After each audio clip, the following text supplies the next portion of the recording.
very interesting discussions lined up for you. We'll be talking about Mandela Day with Play Africa. And of course, it is Mandela Day, and the 67 Minutes has once again taken the country by storm.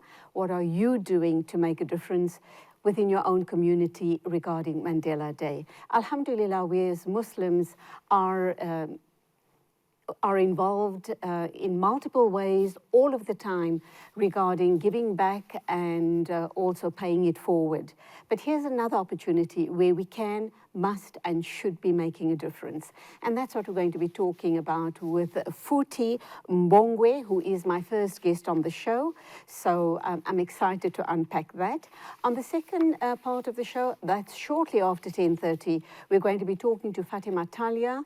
She is an entrepreneur, she is also a life coach, and she's just recently been awarded the Mother of Pearl Awards. We're going to find out what that is all about and just aspire, inshallah, to walk in her footsteps. So all of that coming up on the show right here on Perspective. Please do stay with us and let's get right into the heart of the matter.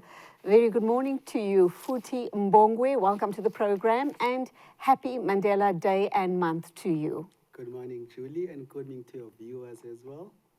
Okay, so you're here to talk to us about Play Africa. You are the acting managing director of Play Africa.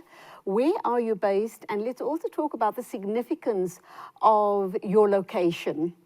So Play Africa is based at Constitution Hill. For those who may not be familiar with that place, it's actually used to be a former prison, but that's where now our Constitutional Court of South Africa is actually located.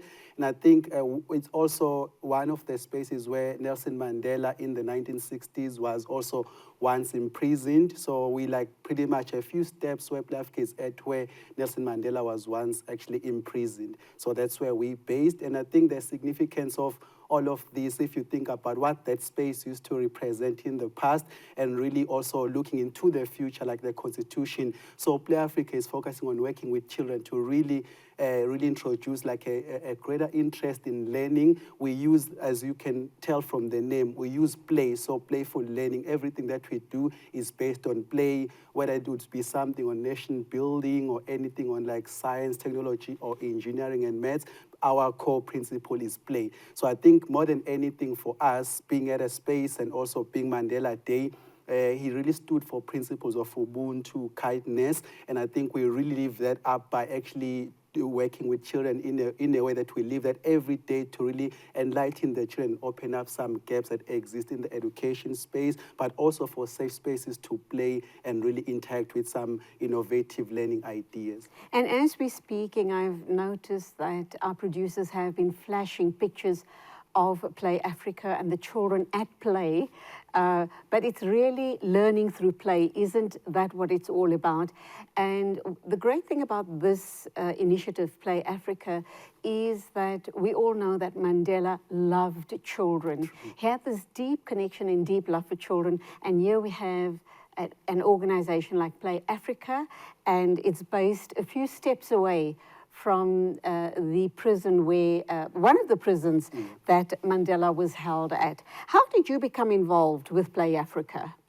So I actually got involved with Play Africa in the early days when our co-founder Gretchen started the organization. I think what drew me really into it at the time, it was an idea, but we have these amazing like spaces all over the world, in the US and Europe, that we call Children Museum. In South Africa or Africa, still a relatively new concept. The whole idea is that you actually create these institutions that provide exhibits and actually programs that stimulate informal learning for children. And you use, of course, the method of play.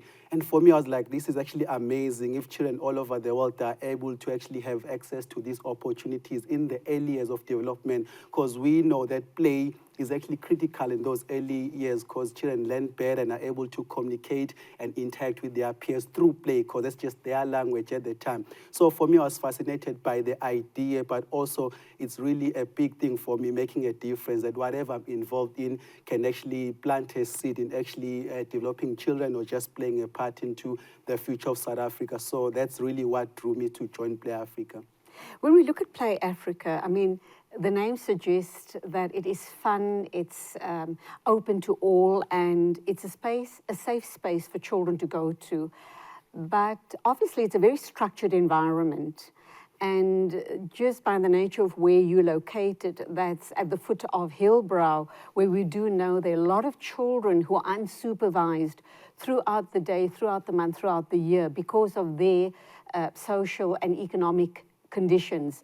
That doesn't suggest that they can walk in at any time to Play Africa and be in a safe space. What are the requirements or the criteria to attend courses at Play Africa? So Play Africa, how we currently work, we really have developed a really close relationship with local schools in the Hillbrow, the inner city of Joburg, but also we do a lot of work just in the greater Gauteng as well. So what we do, because we know that children spend most of their time in school, we really have built these relationships where schools can actually bring some children throughout like the week to actually interact with what Play Africa does. But also it's been amazing if you compare us to other children museums all over the world, is that we are known as a children museum without walls, because we realized that if we took the concept from abroad and just copy and pasted it as is, it may not have worked in the context that we work with. So we actually sometimes take what we do, all these amazing experiences, some of which you've seen, like the children's courtroom, or some elements like called Bridges of Peace, which is an exhibit on Ubuntu and kindness and diversity. We actually like install these in community halls, school halls, or just in any other public spaces, even if it's parks, because we do know that not all children will be able to come to us. So we actually make all these innovations to go to them, activate wherever they are, even the spaces that would normally not be accessible for children. We go there and just find ways, working with partners, to make them accessible and really open for children. Let's go back to the issue around street children or children that are unsupervised and would like to access the space, possibly not even being at school, because we do know a lot of street children are unable to attend school or can't even afford it. Are you working on a plan to try and accommodate those children? And we do know there are lots of those children in Hillbrow. Yes, so what we've been actually trying to do over time, because for us, I think when we started Play Africa, everything that we do was like really human-centered and actually community-driven. So we always engage with communities and also local NGOs that work in the city and other areas to just see how we can best reach all like the categories of children. So at this point, we've been best able to work with some of the local organizations that either work with children through like soup kitchens or other initiatives. So for us, we feel like that's like the best approach, because I think we also believe that we don't want to just come and impose solutions. We always just want to understand what does the community want, what would best really be of impact to them, and then we actually work with them to design and come up with solutions that also speak to that. So that's what we've really been working on. Schools have to book to attend with groups of children, and this is a whole beautiful open learning experience for them. Do you not worry about when you have children that come through orphanages, soup kitchens, and I'm not suggesting that they're not disciplined, but because they haven't interacted in this type of space before, that there would be an issue around perhaps mishandling the equipment, not understanding what it's all about, and in the process possibly damaging stuff. And also, you know, children are very innocent without even realizing, you know, they'll tell themselves, I'm borrowing this little toy and it'll come back when I visit Play Africa again, and they take it away without permission. Do you have lots of that happening? Fun enough, we don't, because I think Play Africa has created an amazing culture, even if the team that we have of facilitators and even teachers, we receive some amazing like stories from teachers or parents saying when the children engage with the space, they see a different side of their children, because maybe they come from a school environment where children are used to be told, you don't do that, don't touch that. And we actually give them like that freedom to express themselves and explore what really works with them. And it's such an amazing way because the language they use, children actually would really work with you so well when they realize that they're in a space where they're embraced, their voice is heard, and they are seen. Because I think most of the time, children are looking to be seen, acknowledged that their voice matters. So we've never really had a lot of issues with maybe exhibits getting broken. We even do something fun called rules of engagement when we receive groups. And it's amazing because children will also be amongst themselves, really guiding them that, oh, don't do that, let's share, don't break that, please bring it back there. So for us, really creating that safe environment that's welcoming, inclusive, just solves all of those issues without even us having to worry about them. So you take out the competitiveness of all of the play and the experiential learning, because competition does create sometimes very negative emotions in children, and that's when the fights break out as well. So there's no competition involved here. No competition at all. In fact, I think more than the amazing exhibits, whether it's science, technology, or even like nation building that we build, we actually, I think for us, one of the key reasons we exist, we actually want to create connections, whether it's families really getting to a safe space where they can really feel like they belong, whether it's children from different schools or communities coming together for this amazing experience, which might be even once in their lifetime. For us, I think we've realized that when you're actually creating an environment where people connect, it's like a community, they live with some like memories to build. You actually never even have to worry about competition because we're nurturing like the future innovators, problem solvers, but also more than anything, children who are actually sensitive and mindful to other people around them who are like more empathetic. So we really use that, like that connection and empathy as a driving force in everything that we do. Okay, we're into the first part of our show. Let's go for an ad break, and when we come back, we'll be talking about what you guys did for Mandela Day, and a whole host of more questions coming your way at Play Africa. My guest is Futhi Mbongwe. He is the acting director at Play Africa. They're based at Constitution Hill. It's an amazing space for children. I would urge you with your families or possibly your school to try and get groups of children to go out there, because it's really a center of fun and, more importantly, experiential learning. So please stay with us. Lots more to uncover with my guest this morning. That, of course, is Futhi Mbongwe. Welcome back. We're talking with Futhi Mbongwe. He's from Play Africa, an absolutely amazing space for children to hang out at, with their schools, with their parents, and a lot of learning happens in this space. It is based at Constitution Hill. So Futhi, let's come back to you accommodate school groups. What about someone that just walks off the street? Are they allowed to come in without a booking? And what are the costs to get into the area? So we currently open to families and school bookings on a like booking basis. So we currently do not like allow walk-ins. So how we work during the week on Tuesdays to Fridays, mostly in the mornings till midday, we have like a lot of school groups that book. We can really serve about 100 children at a time. So if you have a school group from anything from 10 children up to like 100, we can serve them for a session. Normally a session. And how long is the session? It normally lasts about 2 to 3 hours. It also depends on the age group and the amount of time they need to spend at the space. In order to, of course, get into the space, you have to have like a booking form that you fill in. Then our booking team will actually reach out to you. But we also actually open for families, and we get a lot of families on Saturdays. We have like special Saturdays, every Saturday from 9:30 to 2. Those opportunities you can actually book for or online on QuickCat. We've got a QuickCat page where you can just book and see what's coming up every Saturday. And the cost to get in, and also how about those schools or families who'd love to attend but they can't afford to attend? So let's look at the costs and affordability. Is the current cost or donation we request from individuals or schools that book is 80 Rand per child. But because our work is really beyond just charging an entrance fee, but really reaching out to also children who cannot access such spaces, work with a lot of like funders or donors always looking for ways to subsidize or offer these expenses for free. I think it also speaks to the campaign that we launched for Mandela Day, because also with the support of really a lot of people in the public and really other donors that would allow us to even reach out to more children who cannot be able to maybe pay or afford to come into the space. So that's how we bridge the gap that exists in those who can be able to pay and those who cannot. So if I can't pay, how am I able to book? Because I'd have to book through Quicket and give them my credit card details.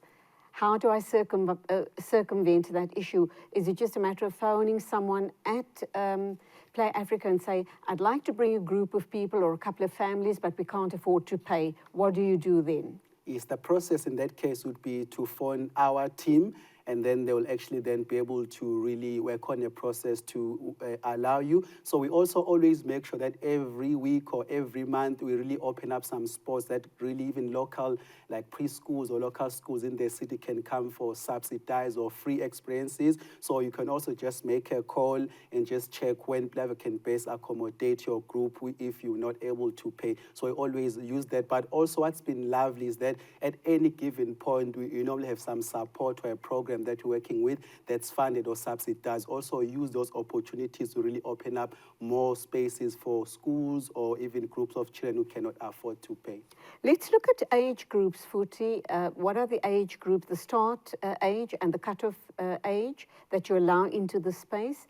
And whilst the children, whether it's school groups or families, are exploring and experimenting this amazing space and learning in the process, are they supervised? Do you have staff overlooking that they are doing, possibly, engaging with the equipment in the correct way? Yes, so when actually schools or families come to our space, we do have a team of facilitators. We call them play and learning facilitators. So they're actually just trained to work with children and understand really how children learn and interact. So we have all these amazing exhibits where they guide the children in the process. But I think what's unique and important is that as much as we have a team of facilitators that actually are working with the children, most of the learning is self-directed. We don't really do it like in a school format where we have to teach them and just really just share the content. But it's more like letting them explore, ask open-ended questions, and really get them to also just discover and explore, experiment on their own. So that's the model we use. And I think to do that, because we understand that children learn in different ways. When you come for a field trip or even just as a family, we'd actually put out exhibits and programs that are ranging from creative arts to nation building, like the children's courtroom you saw in one of the images, to everything to science, technology, engineering, and math. So everything that you find in the space is really making sure that every child who comes to the space can find an area that they really are able to work with. So that's how we really set up the space and make the experience more meaningful for all visitors. And in terms of the age groups we work with, so our work, we actually work with children from birth until the age of 12. So of course, from like from I would say 0 to like 3 years, we work closely with parents because they'll be a critical part of really coming to the space with children, but also supporting them in the early years of their children's development. Then from 3 years up to 12 years, where children can be able to move and play and interact and communicate in their own language, that's when you can actually be choose on like an array of exhibits or programs. And every time we have a school group, we make sure that we know the age and really what would really make sense in terms of facilitation, but also the exhibits that work for that age, because we also work with maybe children within the autism spectrum and with also other special needs. So we always have to curate the space to speak to the needs of children who are coming on a daily basis. That's how. So any child with any form of disability, whether the child's in a wheelchair or crutches or hard of hearing or hard of seeing, you accommodate all of those children as well? Yes, all children are welcome. And you make sure that you prepare beforehand just to make special accommodation for them? Yes, we definitely do that. I think also what a critical thing, we may not be experts in terms of like some of the learning difficulties that children may have. So if we have a booking or families that are coming with children who might have some learning challenges or maybe are within the autism spectrum, we really spend time also learning from them, learning from the teachers and schools, because for us, we've always known that we won't have all the answers, but the nature of being innovative and working with communities, you ask questions, you actually figure out what are your needs, how can Play Africa best serve and really open up spaces for you. And I think speaking of inclusivity and really safe spaces for children, you'd notice that sometimes a family, if you have a child in the mainstream, but also maybe a child who may be within the autism spectrum, sometimes parents have to actually look for different expenses for both of their children because one may not work for the other. But for Play Africa, it can just come together as a family. There'll be an expense that really also serves all the children, regardless of whether in the mainstream or have maybe some learning difficulties as well. So what did you guys do for Mandela Day? What was special and different about Mandela Day? So what was actually special for us for Mandela Day, we actually launched or did two amazing projects. We work with one of the amazing funders or philanthropies in South Africa, where we're able to actually, with their support, create some learner packs and educator packs, just as a thank you, but also supporting the students just as they reopen, but also like a mid-year learner boost stationary packs for about 250 children, as well as 60 educators, to thank them for their hard work, because we know how much hard work goes into working in a public school with bigger groups. So then we had like some employee volunteers from that partner really packing all the packs and distributing to the schools. And then the biggest campaign we also launched, so for us it wasn't only just on Mandela Day, we'll be doing it for the next 67 days, where as an individual or corporate or just any organization, you can be able to support what Play Africa does from as little as 67 Rand, which allows us to maybe allow a child who wouldn't be able to access Play Africa come for a subsidized experience, but it goes further than to like support some program materials that children come to experience with at Play Africa, all the way to maybe supporting a group of children, maybe from a low resource community, to come to the space, and ultimately for those who are able to afford to give a bit more, they can even give a sizable amount to even like fix our museum and some of the exhibits and programs that we work, so they're in pristine condition, we're able to move around with them, but also really cater in the space. So that's what we launched. Okay, we're almost at the end of the show, about 2 minutes left to go. Let's talk about the staff. What about people who'd like to spend time in that space, who are unemployed and believe that if they do join you, possibly on a voluntary basis, they can acquire skills and maybe be ready for the job market? Do you look at those type of opportunities that you offer to young people? Yes, we do have two opportunities. One is like we have a huge volunteer network, because Play Africa was actually founded initially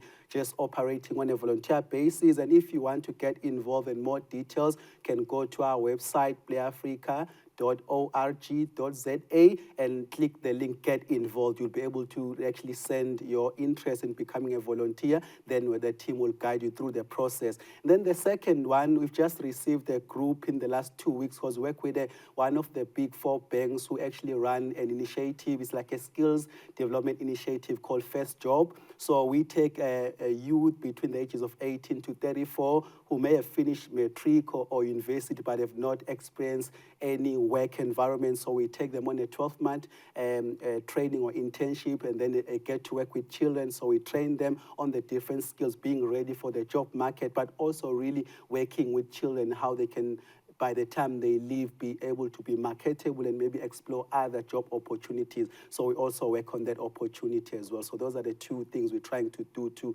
also support in really the fight against youth unemployment and supporting the youth in the process. And the criteria to qualify for one of those opportunities as a volunteer, to learn on the job, what would the criteria be? So for the First Job initiative, it's mostly you must have finished matric or university and don't have experience of more than 6 months. Then if you cover that, then that would be just the starting point. And then for volunteering, but also for both opportunities, because work with children, we undergo a really robust process of vetting people, background checks, because we want to make sure that everyone who interacts with kids really has no like background criminal record. And the children are safe. Yes, that's the most important thing for us, child safety. And if you tick those boxes, the rest you can learn in the job. Wonderful. It's almost time to wrap up. Your final thoughts regarding Play Africa, very quickly.